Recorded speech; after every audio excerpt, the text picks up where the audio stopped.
കുടിക്കാൻ പൈപ്പിലും വെള്ളമില്ല, കുറെ കെറ്റിലും വെള്ളമില്ല.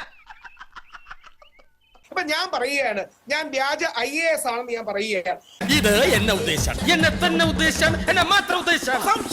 അങ്ങനെ ചില ആൾക്കാർ പറഞ്ഞാൽ എല്ലാവരും വ്യാജ IAS ആണെന്ന് കരുതാൻ കഴിയുമോ? അത് എന്താണെന്ന് ഷെനാസിക്ക് അറിയാം, അതുകൊണ്ട് ഞാൻ ഡീറ്റെയിൽ എടുക്കുന്നില്ല.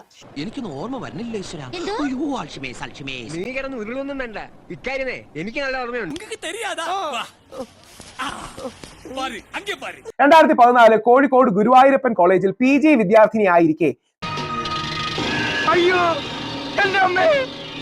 തനിക്ക് UPSC സിവിൽ സർവീസ് പരീക്ഷയിൽ ഉന്നത റാങ്ക് കിട്ടിയെന്ന് കോളേജ് മാനേജ്മെന്റിനെ ധരിപ്പിക്കുന്നു. സത്യമായി പറയുന്നവനായി രാജാക്കന്ന്.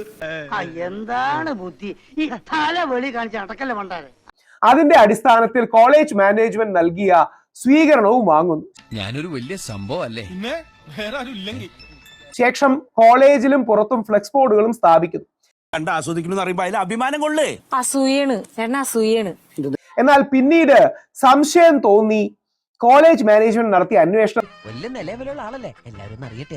നീ എന്റെ മാനം കളയരുത്. ഷെഹനാസ് സിവിൽ സർവീസ് പരീക്ഷ എഴുതിയിട്ട് പോലും ഇല്ല എന്ന് മനസ്സിലാകുന്നു. ഇതാ ഞങ്ങളുടെ പ്ലാൻ. ഇത്രേ ഉള്ളൂ ഞങ്ങളുടെ ബുദ്ധി.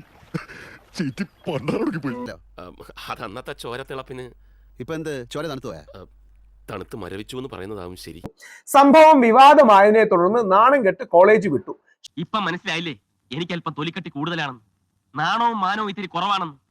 അവിടെയാണ് വ്യാജ ക്ലെയിമുകളെ നമ്മൾ പൊളിക്കാൻ മുന്നിട്ടിറങ്ങണം. അത് സ്ത്രീ ആണെങ്കിലും പുരുഷനാണെങ്കിലും വ്യാജ ക്ലെയിമുകൾ വരുമ്പോ അത് പൊളിക്കണം.